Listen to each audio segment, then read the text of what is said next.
ReefBum is sponsored by Polo Reef and Champion Lighting and Supply.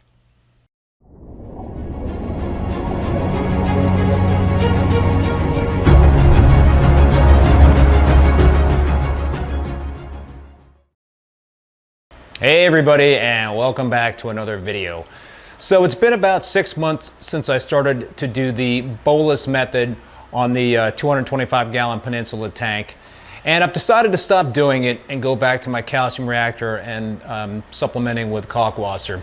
And there's a few reasons. The big reason is that I have a very SPS dominated system, so there's a high demand for alkalinity. And the amount of alkalinity that I needed to be dosing on a daily basis was approaching a high of 900 mLs per day, which is a lot for a 350 gallon system. I've got the 225 gallon display tank here, as well as a 50 gallon frag tank, as well as a sump. So very high demand in terms of alkalinity. And the big problem in my mind was the high pH that I was getting from that. My pH was getting into the high of 8.6 range, which really did concern me a lot. There was also some other issues that I ran into. I was getting very high iodine levels, and the reason why I was getting very high iodine levels is because there is iodine in the trace element solution that goes into the alkalinity solution. There's halogens in that trace element solution. I know there are ways to reduce the iodine in that trace element solution by dosing less of those traces, but all those traces are combined, so to me it was a little complicated to do that. I did try dosing more fluoride to try to reduce the iodine. I was told to do that to help get that iodine down.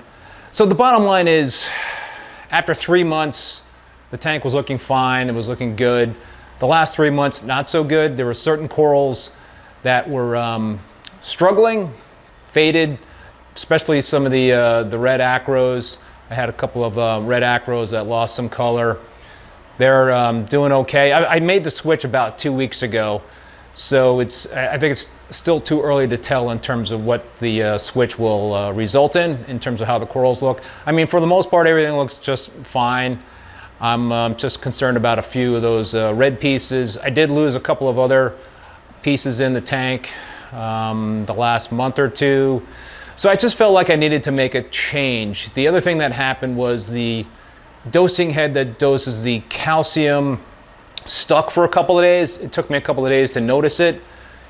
You should be testing your calcium and magnesium, because magnesium is the third part. So you've got the alkalinity, the calcium and the magnesium.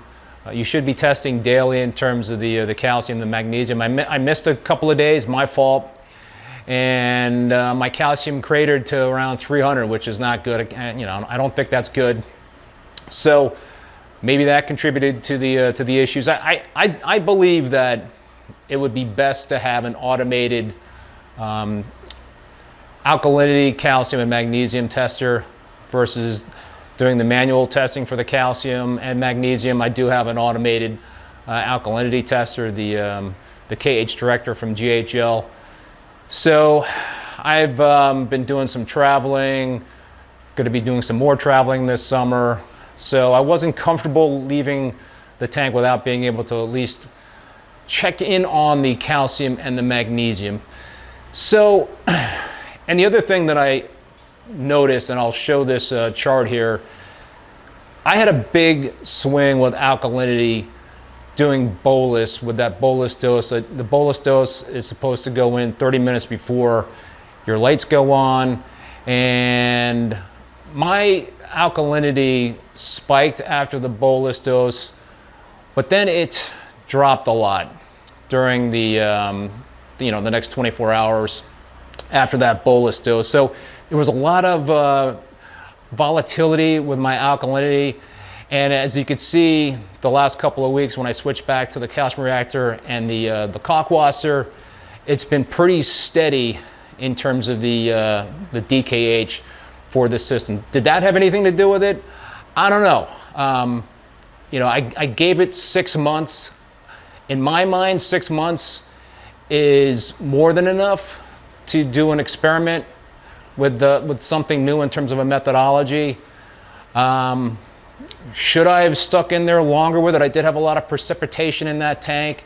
I've heard that it could take longer, maybe up to a year, to see the full effects of bolus if you have a lot of precipitation in the tank. But really, for me to kind of see some corals struggling, I felt like I didn't have that extra time to wait. So I think it's just, maybe I did something wrong, maybe it's user error. I've said this before in other videos, I'm a sample of one. And I know a lot of people have had success with bolus. Just because I didn't dig it and I didn't see the positive results within the 6 months doesn't mean that it is an awesome way to keep a reef tank. I do like to say that there are multiple ways to maintain a reef tank, that there is no one single way to do that. And I think that's proven. I think a lot of people out there have awesome tanks, and not everybody does it the same way. So the bottom line for me, over the last 2 or 3 months, there were some corals that were not looking so hot. I was dosing a ton of alkalinity, big alk swings throughout the day, and high iodine levels. The pH was getting up to a level that I was just not comfortable with. So I'm just being perfectly honest here, folks. It was an experiment. I tried it. I gave it the old college try for 6 months. Should have continued doing it. Perhaps things would have turned around. It just wasn't for me. The bolus method was just not for me. Again, I know a lot of people love it, have had great success with it, but I'm just trying to be real here in terms of my experience. So that's going to do it for this video. If you liked it, please give it a thumbs up and hit that subscribe button if you haven't done so already. Until next time, be safe and be well. Later.